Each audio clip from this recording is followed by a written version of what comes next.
I've come to realize something. I can't help you because you won't listen. You already have your preconceived notions of what you're looking at, and there ain't a damn thing that I can say to change your mind. I find it ironic and kind of funny, actually, that what we're looking at is just like what I do, auto repair. And some people, you can tell them what you've seen, tell them what's going to happen next, and they'll ignore every damn word of it and cruise right into a major breakdown. And when they come back, sometimes I tell them it's over. Call the junk man. There ain't no fixing that. And sometimes I just make more because of it, because they wouldn't listen. When I first started looking into all of this, the control mechanism or the work, if you want to stick with the professional wrestling analogy, a long time ago. And in order to get the story straight, at least wise from my way of thinking, is I had to go back to the most early writings, documents, tablets, and scrolls that we know about. And what an interesting education it was. According to some ancient tablets and scrolls, we've done this before. And we always lose. You know why? Because humanity in general or overall doesn't want to acknowledge the fact that they've been tricked, that they fell for a lie, and acknowledge the darkness that surrounds them and runs their lives, no less be willing to do anything about it. It's a crying damn shame. And if George Carlin was still alive, he would be having a field day with it on how people are so blind they don't even understand an opportunity to get out of the prison that's been built for them when it presents itself. I don't think it's funny.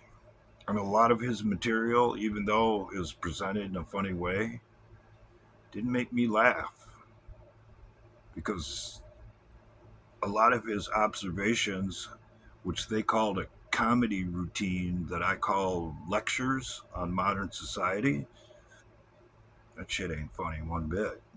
And it's the last thing we should be laughing at. But I get it. What else do you do? So here's a insight into what I call the psychobabble aspect of all of this that we live every day. They want you to think it's hopeless.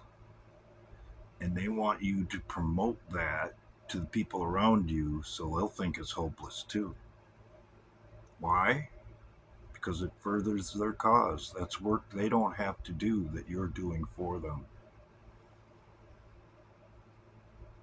It's a crying damn shame. I've literally talked to people in my own living room that get this, that understand what they're looking at, that realize it's all a game and we're trapped in the middle of it and so forth and so on. And they get it. But then again, they don't get it. They don't see the thread of truth, the thread that goes through all of this. They think it's all a lie, every little bit of it, and there's no such thing as the truth. Well, that's ridiculous because truth is always there. It might be obscured by distractions and side effects and all that, but it's always there running through everything you see.